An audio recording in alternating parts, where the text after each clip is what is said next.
joining us. We're just on a blue light run from Norwich up the A140 towards Frettenham for the reports of a fight in progress at a pub a few miles away. So Chris is driving. If anyone has any questions, we'll be happy to take them and answer them where we can, but for now you can just watch us making our way out of the city and up towards this pub.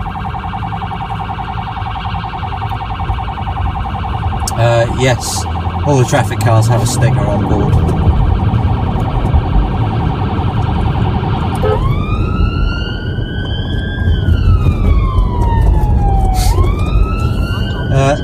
Time's the shift finish, we're on till 3 AM.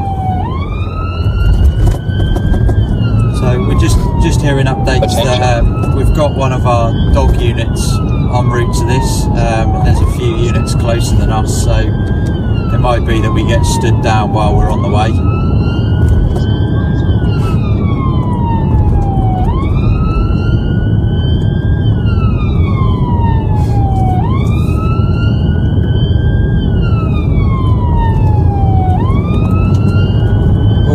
We'll be doing a few periscopes where we can. We'll probably stop doing the videos the early hours of the morning, but we'll be tweeting. You can follow us on Twitter or the hashtag NorfolkLive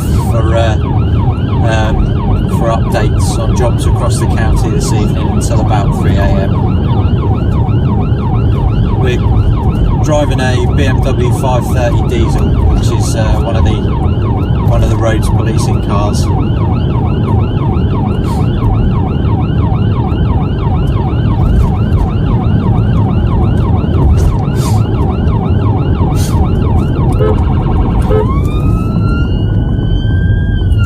So I'll just talk through what I'm going to do now. Come up to a red light, so we treat this as a giveaway, so we slow down to a walking pace, just make sure that we keep eye contact with everyone before we go along, because we don't obviously want to cause any collisions. So do you want to give us a bit of yeah, so travelling for a 30-mile-an-hour speed limit at the moment, so I'm doing 45 miles an hour. I'm just well aware of, you know, we're late in the evening, you know, people might be riding bikes out on their Halloween celebration, so I'm just always concerned about people jumping in front of the car that might not have seen or heard us.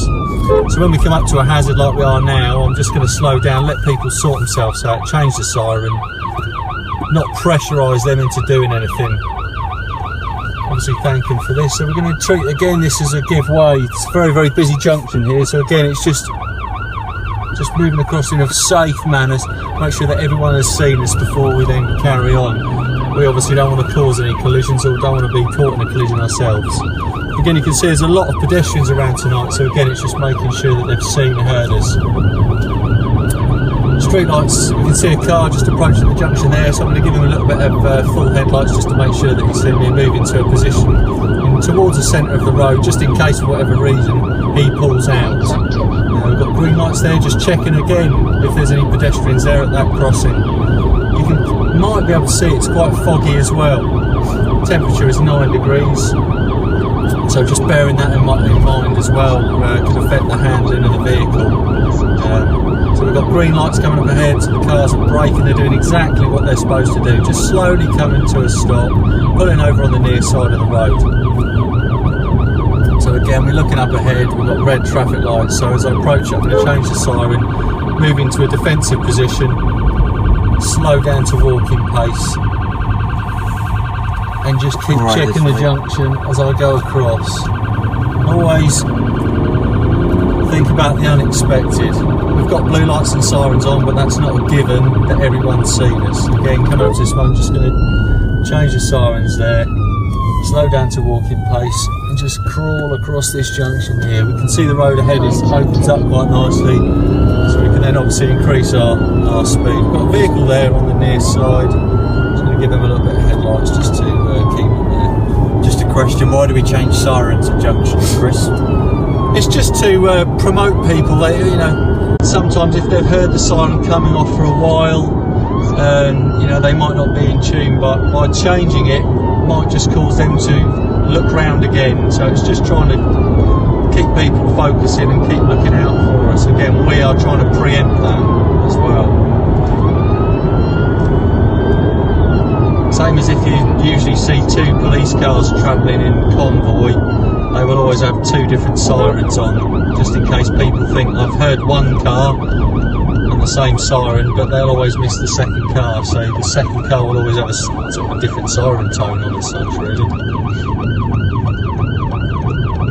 Again, this car hasn't seen us, so we're just going to give him a little bit of headlights. Again, just looking down the near side there, I can see the oncoming car. I don't know what he's going to do, so again, just moving to the centre of the road.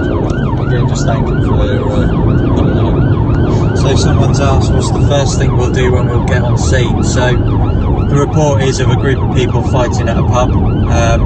First thing to do will be to try and turn up, contain everyone that's there, ascertain whether or not we've got any injuries, try and identify victims, try and identify offenders, and then we'll look to detain those responsible for any offences, deliver any care that's needed to victims, request support from ambulance if that's required, and try and get details from any witnesses to try and ensure the best evidence possible to ensure a prosecution. So it's just a case of getting there, trying to lock everything down, trying to collect as much evidence as we can, trying to make the most of it. So we're just going to kill the blues here. We're in quite dense fog, so just to try and help see rather than illuminate everything bright blue, we'll just kill the blues and just progress along.